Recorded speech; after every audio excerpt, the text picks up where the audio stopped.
परशुराम ऋषि जमदग्नि और माता रेणुका के पुत्र थे। उनका जन्म ब्राह्मण कुल में हुआ, लेकिन भगवान विष्णु के अवतार थे। कार्तवीर्य अर्जुन सहस्त्रार्जुन बहुत शक्तिशाली क्षत्रिय राजा था। एक बार वह परशुराम के आश्रम में आया। उसने अहंकार में परशुराम के पिता की गाय कामधेनु नंदिनी छीन ली। परशुराम लौटे और युद्ध में सहस्त्रार्जुन को मार दिया। सहस्त्रार्जुन के पुत्र बदला लेने आए। उन्होंने आश्रम पर हमला करके जमदग्नि ऋषि को मार डाला। माता रेणुका विलाप करती रहीं। ये घटना परशुराम को भीतर तक हिला गई। तब पिता के शव के सामने उन्होंने कहा, जब तक पृथ्वी क्षत्रिय रहित न हो जाए, मैं शस्त्र नहीं रखूंगा। महाभारत के अनुसार परशुराम ने 21 बार पृथ्वी से अत्याचारी क्षत्रिय राजाओं का नाश किया। यह पूरे मनुष्य जाति का विनाश नहीं, बल्कि उन राजाओं का विनाश था जो अत्याचारी थे या सहस्त्रार्जुन से जुड़े थे।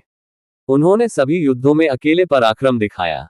हर दौर में वे क्षत्रिय शक्ति को समाप्त करके लौटते और कहते, ये मेरी प्रतिज्ञा का एक पूर्ण चक्र है। इस प्रकार 21 चक्र पूरे किए। जब संहार पूरा हुआ, तब परशुराम ने अपने पिता की आत्मा की शांति के लिए 5 पवित्र सरोवरों का निर्माण किया। इन्हें पंच सरोवर कहा जाता है।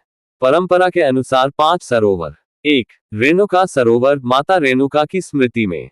2. ब्रह्मसरोवर, कुरुक्षेत्र तप और स्नान के लिए। 3. सन्निहित सरोवर, जहां पितरों का तर्पण किया। 4. सरस्वती कमल सरोवर, तपस्या स्थल। 5. परशुराम कुंड, जहां उन्होंने पाप क्षालन किया।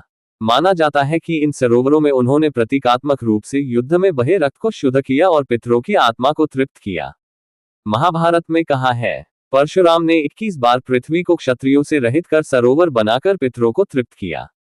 सभी युद्ध जीतने के बाद उन्होंने पूरी पृथ्वी कश्यप ऋषि को दान कर दी।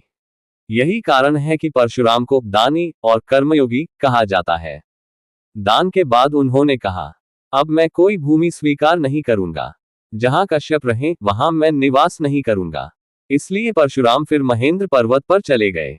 पुराणों में माना जाता है कि परशुराम चिरंजीवी हैं। उन्हें आगे जाकर श्रीराम और भीष्म के समय भी देखा गया। कहा जाता है कि वे कल्कि को भी शस्त्र विद्या सिखाएंगे। उम्मीद है कि वीडियो अच्छी लगी होगी।